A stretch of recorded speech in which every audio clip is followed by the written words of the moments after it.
Okay, so I'm sure you've seen me do something like this before. And of course, as usual, two birds, one stone, right? Anybody that has a problem with long division, you can use it to turn these fractions into decimals like this, right? And all you have to do, you take this and you keep adding it to itself.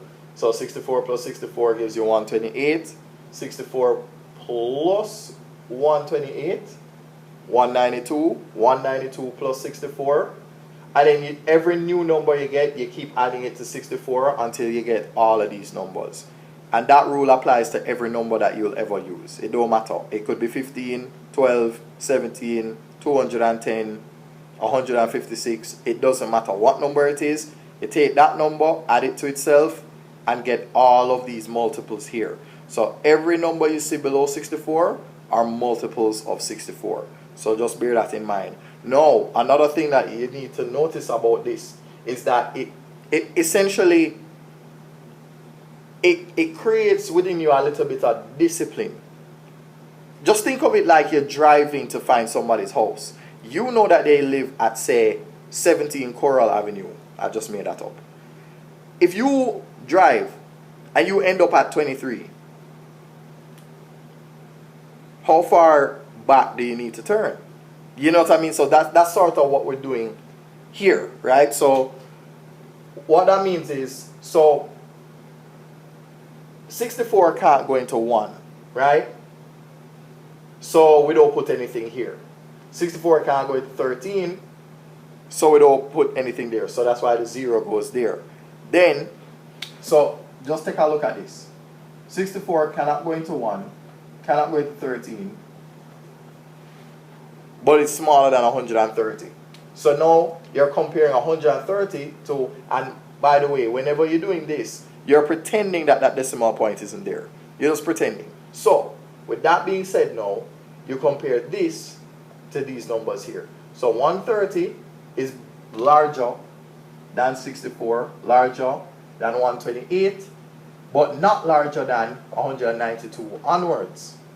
That's why we're going to stop at 2, put the 2 here, and whatever is associated with this, you take that number and subtract it from the 130. 130 minus 128 leaves you with 2. Now, the next step is you're going to drop this 0 because 64 can't go into 2, but it cannot go into 20 either. So at that point in time, you put a 0 right there. Then you drop the next 0 that's available. Now, we have to compare 200 to all of these. So 200 is bigger than this one. This one, no, it's bigger than 192, but 200 is not bigger than 256. That is why we have 3 going here, and we take that 192 associated with the 3 and subtract it from there. And you just keep doing that over and over until finally we arrive at no remainder. So 13 over 64 is equal to 0.203125. So this, let me just tell you, if I were to do this with a whole number, the only thing that is different is that you're not getting a decimal. But this long division method that I'm showing you works just the same. And I teach this to anybody, grade 1, grade 2, grade 3, 4, 5, 6, if you're in grade 7, 8, and 9. I want to make sure that people don't struggle with decimals, fractions, percentages, factors, multiples, HCF, LCM, all the core elements that you're going to need for anything, algebra, consumer arithmetic, geometry, anything. I want to make sure that you have a strong foundation in the decimals, in the fractions, in the long division, so that you know exactly where to go, even if you don't know where to go. Alright?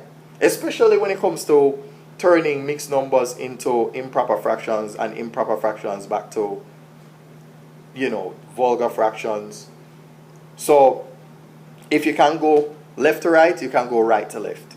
If you can go south to north, you can go north to south. So anyway, again, 2 birds, 1 stone, inviting you to come to my classes. As you've probably seen in the other video, I wrote the meeting ID and the passcode and so on.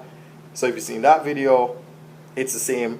And we'll be doing this from August 30 all the way to the end of this year. So August 30 to December, maybe 17, possibly, right, to 2021. And then we start again in January 2022 to July 2022. So anyway, sorry for taking up so much of your time. Thanks for watching. And I'll see you around.